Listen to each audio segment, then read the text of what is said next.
Howdy everybody, this is Omar, your Audio Amigo, back with another Audio Amigo review for y'all. This is going to be a fun one. I finally get to give the full review treatment to a Myer-Audio IEM. While I do own one other, and I actually have listened to the whole lineup at like a meetup, this is going to get the full Audio Amigo treatment.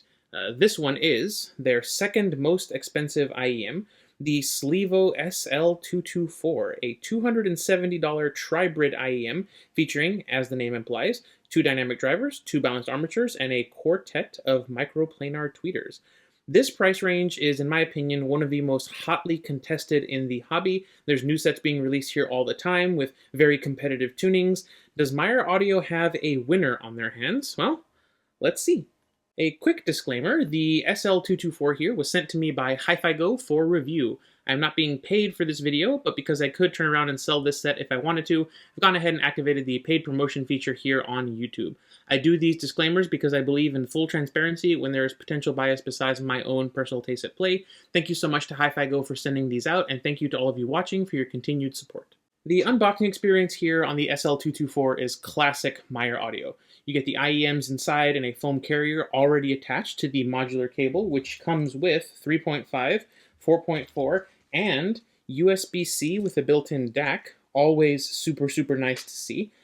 In terms of tips, you get 3 different types. You get a set of medium foams, which don't fit me. You get small, medium, and large of these standard bore silicone tips. Nothing too crazy going on here. Interestingly, you also get small, medium, and large of these sets, which if you look in the bore there, they have a rotation feature to them, similar to what Spinfit does. Now, whether or not these are licensed Spinfits or not, I don't know, but they're similar to Spinfit, which I think is super cool. All of that is housed in this lovely little blue leather case that has become sort of standard with Myer-Audio. This one features the SLIIVO branding on it. While the inside has no mesh pouch, it is very soft to the touch and will protect your IEMs from scratches and things. The crush resistance here is a 2-stage crush resistance. Stage 1 is very weak to crush resistance as the zipper gets folded in on itself. Once the zipper is folded in, however, this is extremely crush resistant and will protect your IEMs quite nicely. Overall, between the Spinfit style tips and the really nice leather pouch, and the USB-C adapter with the DAC built in, I feel like this is a very solid accessories package for $270. Well done, Myer-Audio. Something else I really like so far is this modular cable. This is a very sturdy 4-wire braid with this nice plastic coating on it. It feels soft in the hands, maybe a tiny bit rubbery, but honestly to me it's not like the bad type of rubbery. It does exhibit a small amount of memory here on the single lines, but it's nothing deal breaking. It still behaves relatively well. And again, no microphonics. The amp connectors here are SLIIVO branded, and as you can see, they are screw terminated, which is my preferred method here. The indexing mark is right there. Only real complaint about this system is see the gap that it leaves there. That's not because I didn't push it in all the way, so it's indexed there, so you match up the dot to the notch there. And even if you push it in all the way as hard as you can, you'll still get that gap there, which just seems to me like a bit of a fit and finish thing.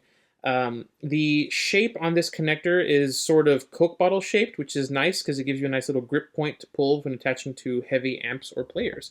The Y split is branded, but it's branded in a way that I don't understand. It is fairly slimline though. The chin slider does work well with these sort of plastic coated cables, and it does sit flush against the Y split, which is good. The ear hooks here are not only the same matching hardware as everything else, and not only feature L and R indicators, they also have my preferred colored ring, which makes them look quite nice. The plastic on the ear hooks is comfortable, and as you can see here, while they do stick out a little bit, it's not a horrendous amount, and these are recessed IEM sockets. So honestly, overall, this cable might have, 2 or 3 small nitpicks to it, but honestly, it's fantastic, and it feels like it belongs on a $300-400 IEM, so here on a $270 set, perfectly at home. Rather like the unboxing experience, the build here on the 224 is classic Myer-Audio. You get these nice semi-custom 3D printed resin shells with a semi-custom shape to them and metal nozzles equipped with some metal mesh to help mitigate moisture or foreign object damage. In terms of ventilation, you only get the one large vent here on the side of the IEM next to the 2-pin connector. I did experience very minor pressure buildup issues with this IEM, but they were the kind that I could easily mitigate with slower insertion or pulling my ear back a little further than usual when I'm putting IEMs in, so I'm not going to knock it too much there. Just be aware that if you are sensitive to pressure issues, you might want to use different ear tips or put this in a bit more carefully. The build overall feels extremely solid. I really don't foresee any problems with the build overall. Maybe the faceplate falling off or coming unglued, or the nozzle falling off as well, but that's fairly standard for IEMs constructed this way. Overall, it's very solidly made and it feels good in the hands. Let's take a peek behind the shells and see what makes the 224 tick. As the numbers imply, this is a Tribrid configuration. You have a 10mm biofiber dynamic driver, a 6mm titanium dynamic driver, a pair of custom balanced armatures, and 4 custom microplanar tweeters. This smorgasbord of drivers isn't exactly that tough to drive, and I had no issues powering these with even my weakest of sources. The sound, however, does change a bit with impedance or higher output impedance sources. A little bit more on that later. The nozzles are right at 6.2mm at their widest point, and each shell weighs in at under 6 grams a side, so the weight and nozzles shouldn't be too much of an issue for comfort overall. The cable does add a decent bit of weight to the overall package, but it's still relatively manageable. Outside of the planar heavy driver configuration, I don't think there's anything super standout in terms of specifications here, which, as usual, is a good thing. Time now, of course, for the cool wall. The 224 might be a typical Myer-Audio shell design, which is just sort of resin with some artistry on the inside, but the faceplate here, in my opinion, is one of their nicest designs. No, there isn't any stabilized wood going on here like they sometimes use, but I'm honestly a real sucker for mother of pearl. I just think it looks fantastic, and the 224 has that really classy, like iridescent, slightly expensive look going on.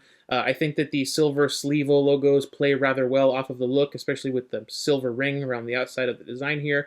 These are an easy, cool score for me. I do wish maybe there were some more colors going on, maybe a bit of gold around the outside instead of silver, but overall, these look pretty fantastic, cool all day long. Knowing what I think I know about some of the ladies on the council, I think that the mother of pearl with silver will do rather well with them, but let's go ahead and check in and see. Looks like I was right, 4-1 in favor of pretty, with only the famously fastidious lady number 4 going against the current here. As we go into the comments and compliments, we find the exact same score. So the ladies are holding their ground here, as I would expect. Looking at their thoughts and seeing what they have to say, as I expected, the mother of pearl is a hit with the ladies, some of them even saying that the cable matches the shell well, which, you know what, I do agree with. I hadn't pointed that out, though. Lady number 4, however, doesn't vibe with the overall shape of these, which I think is fair overall. Though, you know, lots of great things to say about these from the other ladies. Overall, I'd say Myer-Audio did a pretty good job here. When it comes to overall comfort, I feel like Myer-Audio can be a bit of a dice roll. The 224 I found fairly similar in overall shape to the SLT6, which is the only other Myer-Audio IEM I own. There is a prominent bulge here on the bottom and on the side. There is a very prominent sort of comfort wing here. The driver nozzle is offset from the sort of tip of the nozzle here a decent way. This shape will either fit you beautifully, or it will be a struggle to fit at all. Case in point, Mrs. Audio Amigo and I. These fit me beautifully. I can wear these for long periods of time with no problems or complaints outside of that minor pressure buildup issue, which, as I said, went away with proper insertion. Her, on the other hand, these were almost laughably bad, as she put it. The shells were really large and fit very awkwardly in her ears, and while she couldn't get a seal at all in her left ear, she was able to manage one with her right ear. That seal failed nearly immediately, however, giving these a score of bad on the tiny ears test, just narrowly avoiding the worst possible laughably bad score. These are a definite try before you buy, at least in terms of comfort, due to the overall shape and size of the shells. Let's get on to how this set sounds. The bass on the 224 is boosted, but just barely, I would say. I personally would not call these a bassy set, but that doesn't mean that it's anemic or light in the low frequencies. I feel like it does what the tracks called for, and it does present generally a very well-textured, good quality bass presentation. It's just lacking a little bit of impact, if you will. Otto's Odo, for example, the sub-bass rumbles rather nicely, but some of the higher frequency hits are just lacking a little bit of oomph for my taste. They feel a little bit soft. The texture is slightly leaner than I tend to prefer with that sort of thing. It just feels like the decay is a little slow. It just feels like they use a little bit more energy. Extra volume does help, but I'm beginning to learn that I just prefer the two similar sized dynamic drivers sharing the load rather than a staggered sized approach like this one uses. Bass isn't bad though, it's just not as thumpy as I generally prefer. Bass guitars and kick drums have really nice energy when the track calls for it. For example, I didn't think that Robert Plant's Big Log sounded anemic at all when it came to the big drum and the big bass guitar. They just weren't as dominant as they could be on other bassier IEMs. So while the bass might be a little uneven, I think it's overall a good presentation, and it didn't come off as wonky or very unnatural to me, just a little soft in places. That softer sort of mid-bass punch did lead to a rather clean and unbothered mid-range. The lower mids are very clean, very clear sounding. They're not super rich or warm, but they're not anemic or thin or lean either. I think they walk the line very well. John Resnick's I'm Still Here sounds pretty fantastic, honestly. The vocals still have a good gravelly texture and heft to them, but the instruments are very clear, very well separated. I didn't feel like the bass drum or the guitar was taking over the entire low end of the track. I would personally have liked a little bit more warmth, but the replay was honestly very, very nice. Like the male vocals, I found that female vocals were very balanced and very tonally correct. Yui Ninomiya's vocals in Dark Seeks Light are mastered to be very forward of the instrumentation, but the distorted guitar strings and aggressive electronic backbeats were still definitely present in this track. I wouldn't say that the vocals here are recessed, but I wouldn't say that they're sort of spotlit and showcased either. They're just tonally clean, which I think is a very good thing. The mids overall are very clean, clear, correct sounding, nothing overly forward, nothing overly back, just sort of natural. Upper mids and treble here are rather energetic, but not in the sort of way that makes them come across as overwhelming, at least to me. Vocal harmonics are very well executed, giving female vocals some nice depth and body without resulting in sibilance or unnatural tonality. Rocio Durcal's vocals in Amor Eterno can be quite sibilant on sets that have too much energy in the upper mids. Here on the 224, they do have some bite to them, but they don't become piercing or annoying, and the harmonics that are thrown off by the vibrato on her longer notes are quite nice in the decay and the depth that they add to the fundamental frequencies here. The treble is energetic, but in my opinion, pretty well controlled. There are 4 microplanars working together up here. If you're sensitive to that sort of timbre, this might be a bit too energetic for you. Some of the hi-hats and cymbal hits in Foreigner's Feels Like the First Time can be a little bit zingy, but they're overall very nice. It's got good sparkle. They feel very incisive. They have a good bite to them. If you're treble sensitive, this might be too much. Personally, I thought this set was bright in all the right ways, and the treble I thought made for a very nice, exciting listening experience that balances out that boosted bass. It worked well for lots and lots of tracks. Technical performance on this set is quite good. On the low end, I felt like although things might be a little bit soft in some places, I could very easily hear the echoing buzzing of the strings of the bass guitar in Steely Dan's Black Cow. It might not have had the same energy that I usually like it to have, but the resolution is there, and that's what's important, so I can't knock it points there overall. Where this set really shines is with top-end detail retrieval and resolution. All the things I listened for in Waltz for Debbie were there, with all the glassware hits very easily audible, and while I did have to listen a little bit more for the background conversation, it was all there, just hiding a little bit more than I typically am used to. Great performance, honestly. Technical performance is excellent on this set. I would put it just underneath the awful Performer 7, which is kind of the technical benchmark at this price range. While I feel that this might slightly out-resolve the Performer 7 at the very high end of the treble, the Performer 7, I feel, is better resolving in the mids and the bass. And, while it might not beat the Performer 7, this is an extremely good showing, even getting close to the Performer 7 levels of technicalities. Really great overall here, honestly. Stereo separation on the 224 is, again, nice. Listening to Led Zeppelin's Whole Lotta Love, the echo and the left and right effects on the instruments is really nice. The width sounds, not crushed down or constricted. It's just nice and open sounding. I didn't feel like it was getting center image or left and right several blobs from this track. Good replay overall. As far as perceived 3D soundstage goes, Spanish Harlem Orchestra's Danzón for My Father, very solid imaging with the instruments, the horns, the drums, the strings. Overall, very solid. There was some good depth to some of the horns and the drums. Overall, I would say that the 224 is about average in terms of perceived soundstage and stereo separation at this price point, but it's not necessarily a bad thing. It does very well. Before we jump into the comparisons, let's talk real quick about how the sound on this changes with impedance adapters or higher output impedance sources. I'll go ahead and pull up the graph here. As you can see, there is an effect, and what I heard most was that increase in bass. This will warm up the set a bit. It gives it a slightly darker tonality than with the stock frequency response. As is typical, this sort of thing won't make the low end more technically capable. It won't really help with the texture problems, but it is a bit more fun. I wouldn't recommend rocking the impedance adapter 24/7 if that's the sort of sound you want. There are other IEMs that will give you that, as we'll see, but it is a fun sort of way to switch up the sound if you just want to change every now and then. Okay, the SLIIVO SL224. It is a clean, well-balanced, slightly brighter take on what people are calling the new meta tuning. At this price range, you're sort of spoiled for choice when it comes to new meta-ish offerings, but I feel like the slight variations of that meta-ish tuning are what might make one set more palatable than the others to you. I've gathered what are two of the most easy to recommend sets in this price range so far, along with two of the newer sets that I will have reviews for soon.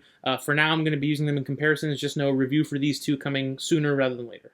We'll start with a more affordable option though. This is the new Crinear Daybreak, priced at $170 US.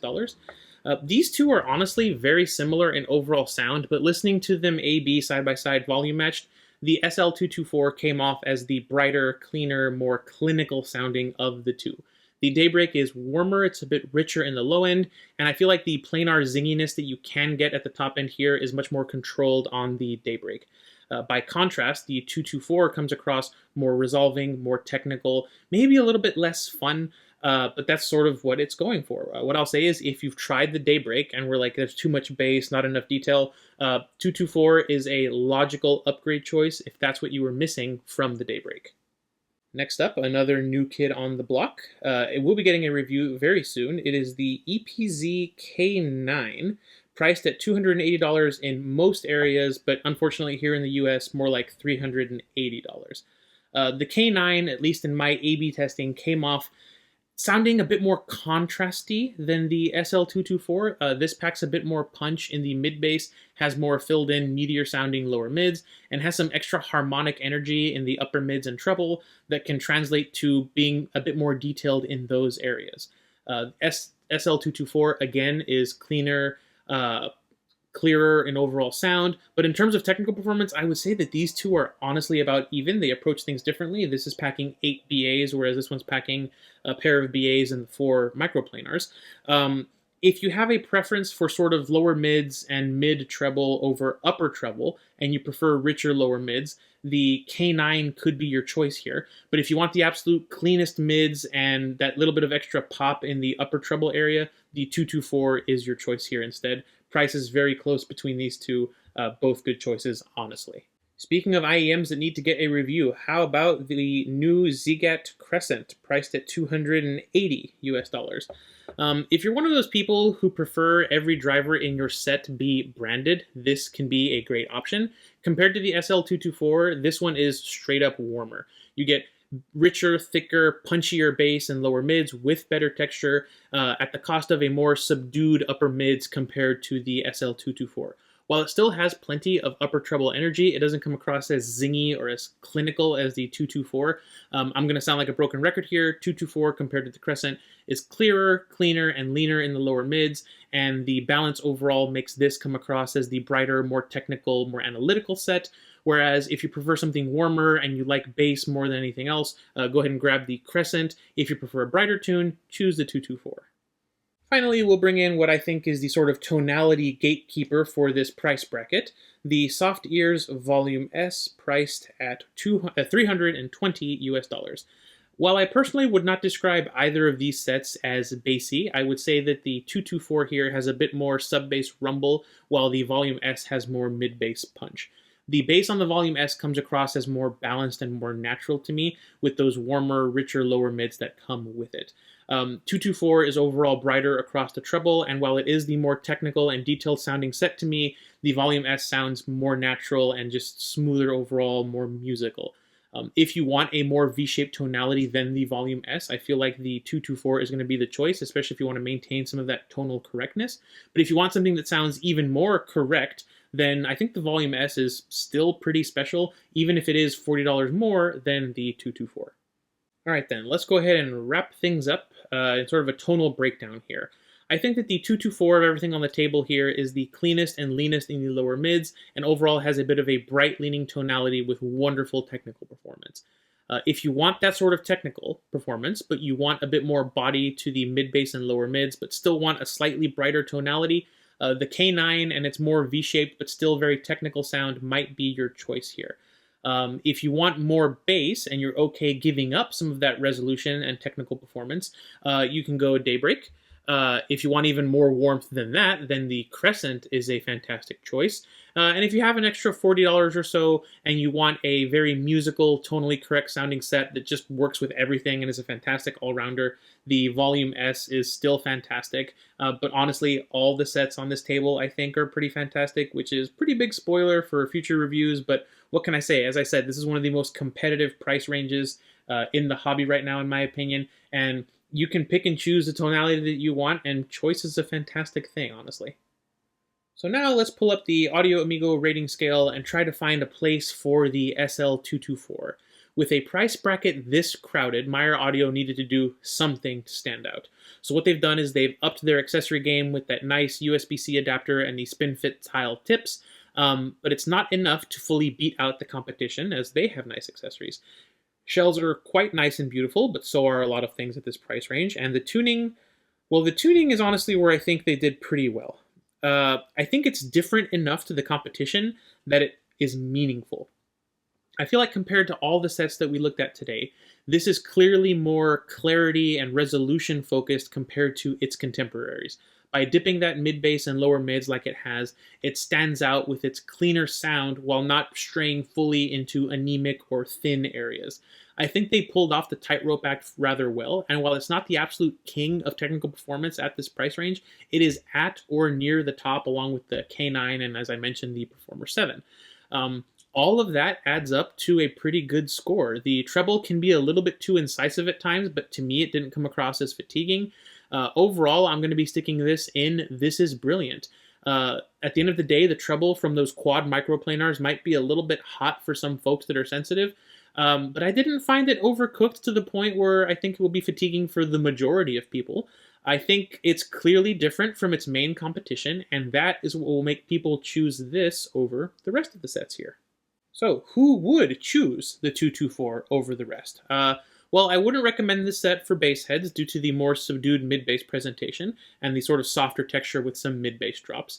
I think if you're a buyer focused on clean mids and you like that incisive, sparkly, zingy treble that's still pretty well controlled, this set could be exactly what you're looking for. I also think that the overall neutral-ish sound signature here makes it a decent choice for mixing or editing. Just keep that zingy treble in mind if you do so.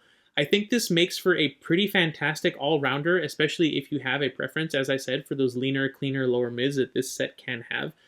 Personally speaking, of all the Myer-Audio sets that I have tried, this is my second favorite. It's right behind the SLT6, which is the only other one that I went out and bought. Overall, I think Myer-Audio has another good winner on their hands here. A pretty fantastic set, honestly. But that's going to do it for my first ever Myer-Audio IEM review. I do hope to do more of these as time goes on. I'll probably end up doing a full buyer's guide. I'll just have to source the rest of the family first. I want to listen to them all for longer periods of time before I rank them and do things for them and figure out where they go. Again, I have heard them at meetups and things. I only own the 224 and the SLT6, so I need to get the rest of them somehow. Coming up next, we've got the EPZ K9, which you should already be decently familiar with from this video.